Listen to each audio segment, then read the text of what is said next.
오늘 제자의 길 두 번째 시간입니다. 제목이 뭐라고 했는지 기억나시나요?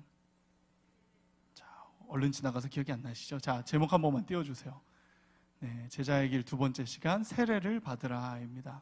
자, 나는 받았는데 이런 분들은 안 들으실 생각하지 마시고, 네, 오늘 이 세례가 이제 예수님의 세례이기 때문에 어떤 세례인지 같이 좀 나눴으면 좋겠습니다. 지난주에 이제 제자의 길 첫 번째 시간 하면서 주제가 부르심이었습니다. 부르심이었는데, 제자의 삶이 시작되는 시간은 하나님의 부르심에 우리가 응답할 때부터인 줄 믿습니다. 근데 보통은 저희가 하나님께서 부르시는 그 부르시는 음성을 잘 알아듣고 내가 그 말씀을 다 이해해서 예 하나님 하고 하기보다 어떻죠? 예? 이러고 따라가는 경우가 훨씬 많죠. 보통은 이제 따라가다 보니 하나님의 뜻이 내 마음에 들어오게 되고 내가 하나님의 그 마음이 이해가 되고 감동을 받기 시작하면서 점점 믿음이 자라게 되는 것을 우리가 볼 수 있습니다. 결국에는 우리가 그 부르심에 응답하는 시간, 그 예수님과의 관계가 시작되는 그 시간부터 우리에게 은혜가 임하게 된다라는 것입니다. 요한일서 4장 19절에 보니까 이렇게 말씀하고 있습니다. 우리가 사랑함은 그가 먼저 우리를 사랑하셨습니다. 아멘. 순서를 꼭 기억하셔야 됩니다.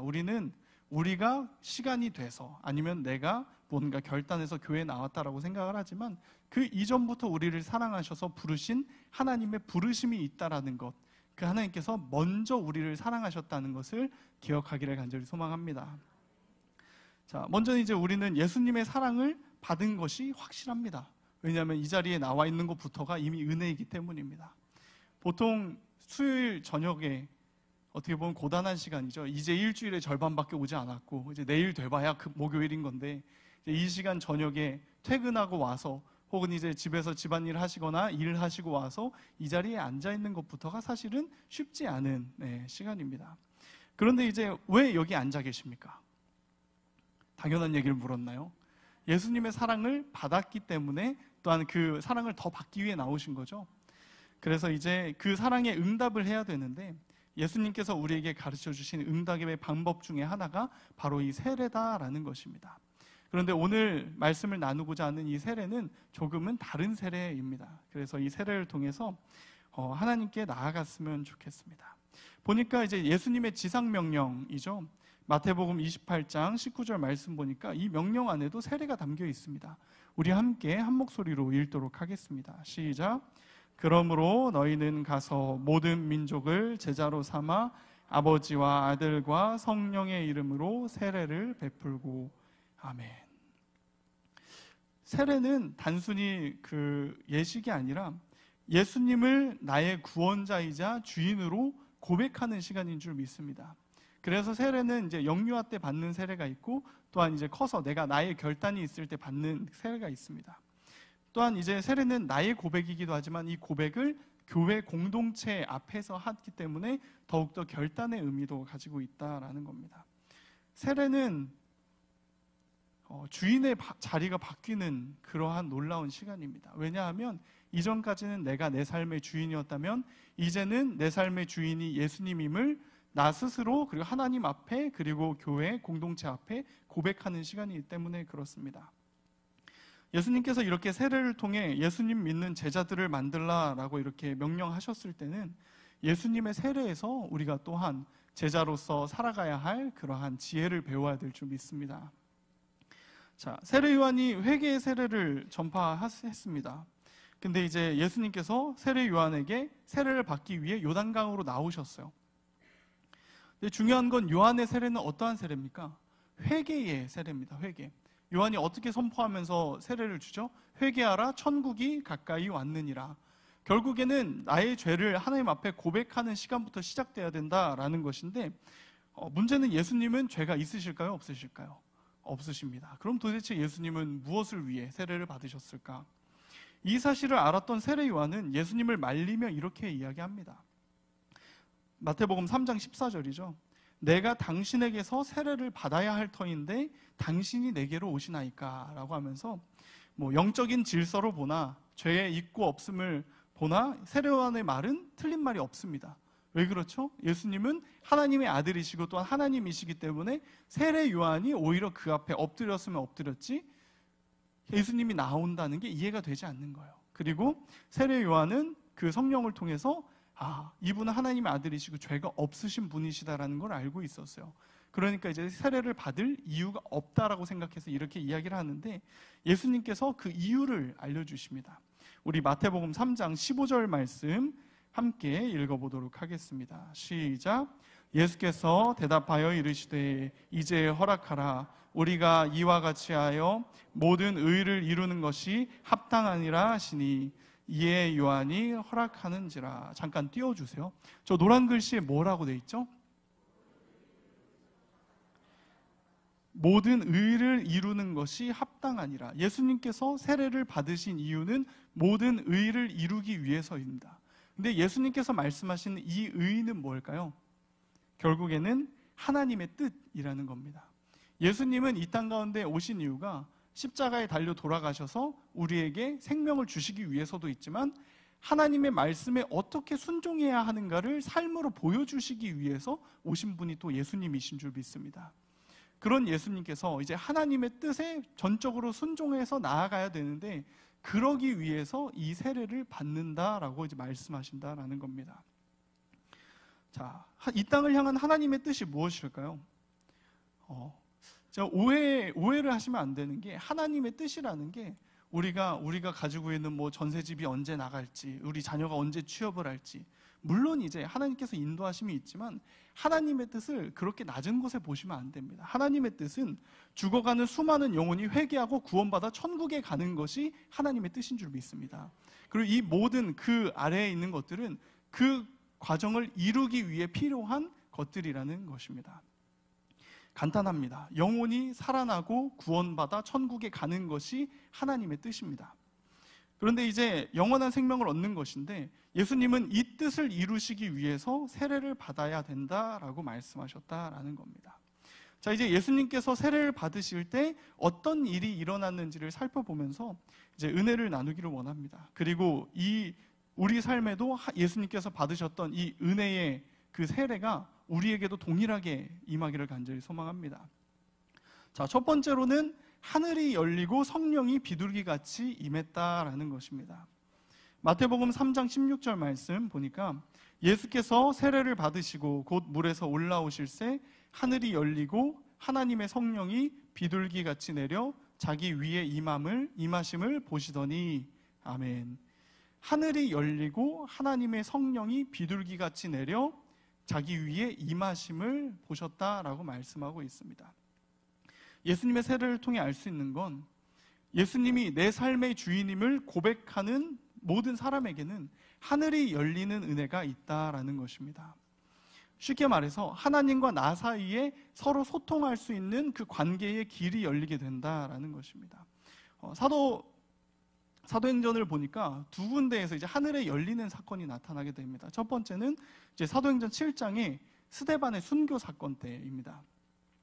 스데반은 이제 그 이스라엘 사람들 앞에서 담대하게 선포하는데, 당신들이 못 박은 그 예수가 하나님의 아들이시고 메시아이시다라고 담대하게 선포를 합니다.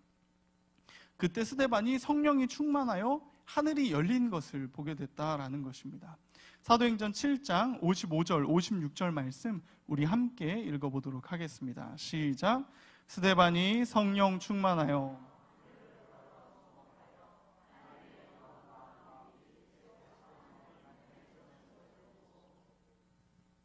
네, 56절까지입니다.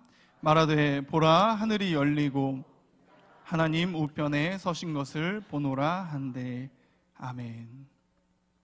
스데반이 담대히 예수를 전하고 돌에 맞아 순교할 수 있었던 힘은 개인의 결단이 아니었습니다. 스데반은 지극히 평범한 사람이었습니다.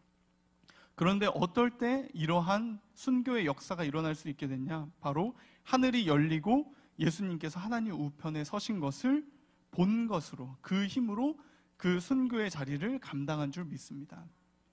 스데반에게 있어서 하늘이 열리고 예수님이 보이고 하나님의 아들이 보였다라는 것은 그 무엇보다도 이 세상에서 내 생명은 끊어질지라도 내가 예수 그리스도를 전하는데 두려움이 없는 담대함을 얻을 수 있었던 것입니다. 우리만 하더라도 사실 두려운 것, 우리 앞날 가운데 불확실한 것, 이 가운데 만약에 예수님이 그 앞에 서가지고 이 길이 맞으니까 이 길로 와라 라고 이야기를 하신다면 우리가 어떻게 할까요? 예수님, 제가 믿음이 부족해서 좀 이따 갈게요, 이럴까요? 우선은 예수님이 있으니까 믿고 가겠죠. 그런 것처럼 스데반도 그 지금 하고 있는 그 메시지를 선포하는 것과 지금 이제 순교하는 이 과정 모든 것이 하나님께서 나에게 주신 사명이다라는 믿음이 있었기 때문에 가능했는 줄 믿습니다. 하늘이 열리는 삶을 살게 되면 내 힘으로 할 수 없는 하나님의 뜻을 이루는 줄 믿습니다. 그렇기 때문에 우리는 하늘이 열리는 그러한 은혜를 경험해야 된다라는 것입니다. 자, 두 번째는 이제 베드로가 경험한 하늘의 열림입니다. 베드로가 이방인의 세례를 명받았을 때 열렸던 하늘에 대한 이야기입니다. 이제 베드로가 기도하러 지붕에 올라갔는데 지붕에 올라가서 황홀한 중에 환상을 하나님께서 보여주십니다. 사도행전 10장 9절에서 13절 말씀인데 제가 11절 한 절만 읽어보도록 하겠습니다. 11절 한 절 제가 읽겠습니다. 하늘이 열리며 빈 한 그릇이 내려오는 것을 보니 큰 보자기 같고 내 귀를 메어 땅에 들이웠더라. 아멘. 자, 이 말씀 혹시 모르시는 분 계신가요? 제가 친절히 한 번 더 설명을 해드리면 이제 기도하러 올라갔는데 하나님이 환상을 보여주셔서 한 그릇을 내려주시는데 그 안에는 율법에서 금한 그런 부정한 것들이 가득 담겨 있었는데 문제는 하나님이 그걸 먹으라라고 베드로에게 이야기를 하셨다라는 거예요. 근데 베드로가 주님, 내가 정하지 못한 것을 먹을 수 없습니다. 그렇게 3번을 거절을 했어요. 3번이나 정중히 거절을 했는데 그러고 나서 이제 다시 그 그릇이 하늘로 올라가는 것을 보고 아마 베드로가 이게 무슨 뜻일까 이상해하고 있었을 거예요. 그런데 이제 이방인 중에서 고넬료라고 하는 그 사람이 베드로를 청해서 이제 말씀을 듣게 됩니다. 그래서 이제 말씀을 듣고 예수 그리스도를 전에 듣는 그 과정 가운데 그 자리에 있는 모든 사람이 성령이 임했다라고 성경은 기록을 하고 있습니다. 그러니까 이제 예전에 이스라엘 사람들은 선택받은 민족, 구별된 그러한 민족이고 또한 율법 가운데도 있었던 중에 이방인과의 접촉을 금하는 것이 있었습니다. 그래서 이방인과 밥을 먹었다, 교제를 했다, 이것은 진짜 쉽게 말하면 부정 타는 것과도 같았어요. 그런데 이제 하나님께서 그것을 명하셔서 가서 예수님을 전했는데 뭐가 임하냐면 성령님께서 이방인에게 임하셨다라는 겁니다. 또 이것을 통해서 이제 예루살렘에 있는 사람들도 소식을 듣고 처음에는 어떻게 그럴 수 있냐라고 했는데 잠잠히 베드로의 이야기를 듣더니 그러면 하나님께서 이방인에게도 성령의 세례를 허락하셨도다라고 하면서 하나님께 영광을 돌렸다라는 것을 알 수가 있습니다. 하늘이 열린다는 것은 내 삶 가운데 하나님의 뜻이 임하는 통로가 된다라는 것입니다. 때로는 우리가 기도할 때 하나님의 뜻이 나의 삶을 통해 이루어지기를 원하는 기도보다는 하나님 내 뜻 좀 이루어 주세요라는 기도를 많이 합니다. 그런데 예수님의 제자된 삶을 살아가는 우리는 하늘이 열린 그 하늘을 통로를 통해서 하나님이 주시는 하나님의 뜻을 받아서 행해야 될 줄 믿습니다. 자, 두 번째로는 하나님의 말씀이 삶에 임한다라는 것입니다. 하나님의 말씀이 삶에 임한다라는 것입니다. 마태복음 3장 17절 상반절은 이렇게 말씀하고 있습니다. 우리 함께 읽어보도록 하겠습니다. 시작. 하늘로부터 소리가 있어 말씀하시되 아멘. 쉽게 말해서 하나님의 말씀이 내 삶에 임하기 시작했다라는 것입니다. 성경에 등장하는 많은 믿음의 인물들이 있습니다. 그리고 우리가 수많은 믿음의 간증을 고백하는 사람들의 그러한 삶도 있습니다. 근데 모든 그러한 사람들의 공통점은 하나님의 말씀이 나의 삶에 임하기 시작할 때 그러한 역사가 일어났다라는 것입니다. 이제 삶이 변화되고 스스로의 죄를 고백하고 변화되기를 결단하는 모든 순간의 시작이 하나님의 말씀이 내 삶에 임할 때인 줄 믿습니다. 믿으시죠? 네. 내가 내 뜻대로 결단한다 그래서 그 결단이 온전히 이루어지긴 참 어렵습니다. 그것이 가능한 것은 하나님의 말씀이 나의 삶에 임할 때인 줄 믿습니다. 이제 예수님이 세례를 받으시자 하나님의 음성이 들려오게 됩니다. 이제 예수님의 제자로 살아가는 모든 사람에게도 하나님께서 이와 같이 동일한 음성으로 우리에게 찾아오시는데 그 음성은 이렇습니다. 우리 마태복음 3장 17절 하반절 함께 읽어보도록 하겠습니다. 시작. 이는 내 사랑하는 아들이요 내 기뻐하는 자라 하시니라. 아멘. 혹시 여기 히터 틀어져 있으면 좀 꺼주시겠어요? 죄송합니다. 제가 열이 많아가지고 지금 화끈화끈한데 부끄러워서 그런가 생각해봤더니 히터 소리가 들려서 네, 죄송합니다. 이 말씀을 들었습니다. 이는 내 사랑하는 아들이요 내 기뻐하는 자라 라는 말씀을 들었는데 이 말씀을 들으면 저부터가 그런 생각이 들었습니다. 에이, 예수님은 하나님 아들이니까 이렇게 말씀하신 거지, 이건 예수님한테 하신 말씀이지 나한테 한 말씀은 아니잖아 라고 이렇게 생각이 될 수가 있습니다. 자, 그럼 이렇게 한번 생각을 해봤으면 좋겠습니다. 하나님이 예수님에게 내 사랑하는 아들이요 내 기뻐하는 자라 라고 하신 건 말씀에도 나와 있죠. 방금 읽으셨죠. 그런데 그러면 그 사랑하는 아들이 왜 이 땅에 왔는지를 생각해 보시면 좋을 것 같습니다. 나를 죄로부터 구원해 주시기 위해서인 줄 믿습니다. 사랑하는 아들인데 그 사랑하는 아들을 이 땅에 보내신 이유는 뭐예요? 나를 죄로부터 구원해 주시기 위해. 처음 예수님이 이제 잉태되었을 때 천사를 통해서 예수님의 이름을 이렇게 얘기하죠. 이름을 예수라라. 이는 그가 자기 백성을 그들의 죄에서 구원할 자이심이라 라고 한 것처럼 우리의 죄를 구원해 주시기 위해서 누가 오셨어요? 하나님이 내 사랑하는 아들이요 내 기뻐하는 자를 너희에게 보낸다라고 말씀하셨다라는 겁니다. 자, 이제 다시 한번 여쭤보겠습니다. 하나님께서 사랑한다는 그 고백이 예수님에게만 해당할까요? 오히려 예수님보다 더 사랑한다라는 음성으로 들립니다. 왜? 예수님을 더 사랑하셨으면 예수님을 이 땅에 보내시지 않으셨을 것 같아요.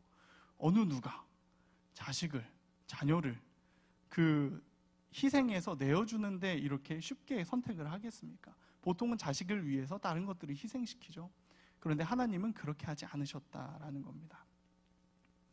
하나님은 저와 여러분을 사랑하셔서 사랑하는 예수님을 십자가에 달리게 하신 줄 믿습니다.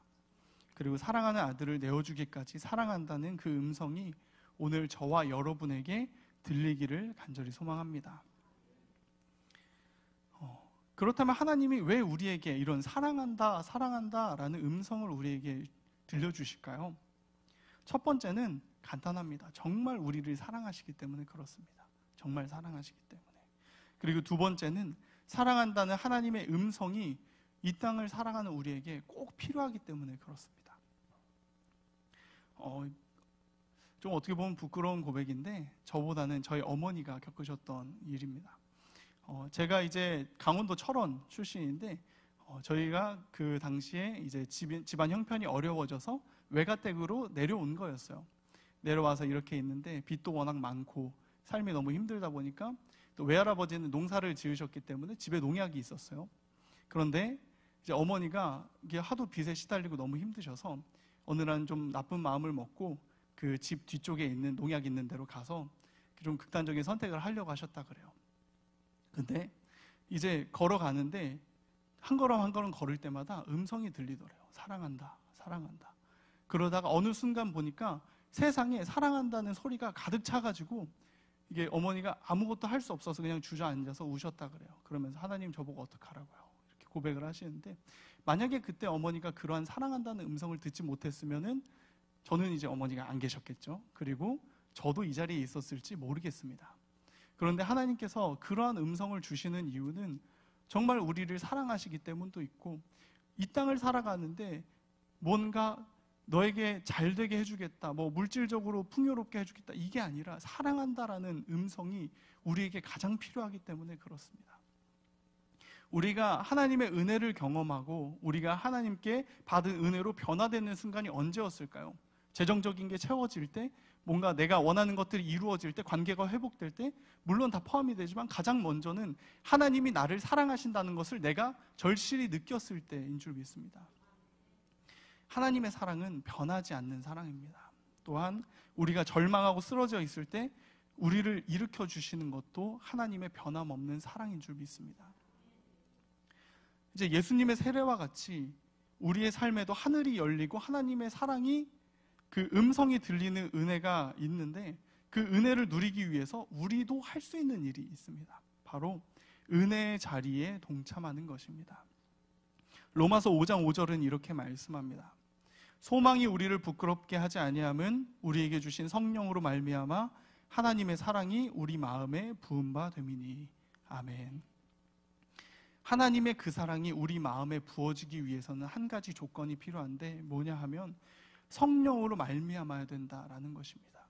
우리가 구한다 그래서 쉽게 얻을 수 없고 다만 성령님을 말미암아 성령님을 통해서만 하나님의 사랑이 그 음성이 우리에게 들리는 줄 믿습니다. 그렇다면 어떻게 해야 될까요? 그 성령으로 말미암는 자리에 우리가 있어야 될 줄 믿습니다. 이 자리는 기도의 자리이고요. 이 자리는 예배의 자리인 줄 믿습니다.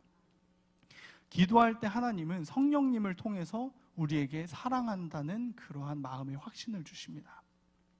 또한 예배를 통해 성령님이 감동을 주실 때 예수님이 나를 이렇게까지 사랑하시는구나, 그러한 확신을 얻게 됩니다. 이 모든 것은 성령님을 통해서인 줄 믿습니다. 말씀을 맺으려고 합니다. 제자의 길은 하나님의 부르심에 응답하는 길입니다. 이것은 변하지 않는 순서입니다. 하나님이 부르시고 나는 그 부르심에 응답하고, 또한 이제 세례라는 응답, 예수님의 세례라는 응답을 통해서 하나님은 우리에게 이렇게 말씀을 하십니다. 더욱더 사랑한다, 사랑한다 말씀하십니다. 혹시나 아직까지 하나님의 사랑이 하나님이 나를 사랑하시는 것 같지는 않다라는 생각이 드는 성도님 계십니까? 그리고 삶의 어려움으로 인해 그러한 하나님의 음성을 들을 수 없을 정도로 지쳐있는 분들이 계십니까? 그런 분들께 성경의 근거에서 말씀드립니다. 하나님이 사랑하신답니다. 하나밖에 없는 내 사랑하는 아들을 내어주기까지 사랑하신답니다. 예수님의 제자로 사는 길, 벌써 예수님의 제자 그 길이라고 하면은 부담부터 느끼시죠? 근데 그 길은 먼저 사랑받는 길인 줄 믿습니다. 하나님이 그냥 보내시지 않습니다. 사랑으로 가득 채워주셔서 내가 가지 않고는 못 베길 만큼 사랑하시고 보내십니다. 예수 믿으며 겪는 그 어떤 어려움도 하나님의 사랑이 주는 그 사랑보다 클 수 없음을 고백하는 저와 여러분이 되길 간절히 소망합니다. 이제 예수님이 받으셨던 세례, 우리에게 가르쳐 주시기 위해 보여주셨던 그 모범이 어떤지 아시겠죠? 하늘이 열리고 성령님이 임하고 사랑하는 자다, 그 음성을 우리에게 주시는 그 시간을 통해서 우리의 삶이 사랑으로 변화되기를 간절히 소망합니다. 그리고 그 사랑에 응답하기를 소망합니다. 그러한 은혜를 사모할 때에 주님께서는 사모하고 구하는 모든 자에게 하늘이 열려 하나님과 소통하는 은혜, 또한 성령님이 임하셔서 나의 삶을 주관해 주시는 은혜, 또한 사랑하는 음성을 듣고 내가 정말 하나님께 사랑받을 만한 가치 있는 존재구나라는 것을 깨닫고 또한 그 사랑을 나누는 존재로 우리를 사용하실 줄 믿습니다. 예수님의 제자, 그 응답하는 과정, 거기에는 하나님의 크신 사랑만이 있는 줄 믿습니다. 그러한 사랑을 우리 함께 고백하시고 또한 이 저녁에 그 사랑을 가득 채워서 가시기를 간절히 소망합니다. 기도하겠습니다. 살아계시며 역사하신 하나님 아버지, 하나님은 진정으로 우리의 하나님이 되시고 또한 진정으로 우리의 아버지가 되심에 감사합니다. 때론 우리가 우리의 삶의 어려움과 환경의 어려움으로 인해 하나님의 살아계심을 의심할 때가 있습니다. 그럴 때에 하나님은 우리에게 음성으로 말씀하십니다. 내가 너를 사랑한다, 내가 기뻐하는 내 아들아, 내 딸아, 이렇게 고백하시는 줄 믿습니다. 하나님, 때로는 우리가 하나님을 의심하고 하나님의 뜻에 과연 내가 하나님의 뜻대로 가고 있는지 알지 못할 때 하나님은 예수님의 세례를 통해 동일하게 말씀하십니다. 내가 너와 함께 할 때 하늘이 열릴 것이고 성령님이 임할 것이고 또한 나의 사랑하는 음성을 듣게 할 것이다. 이러한 하나님의 음성을 들을 수 있는 우리 모두가 되게 하여 주시옵소서.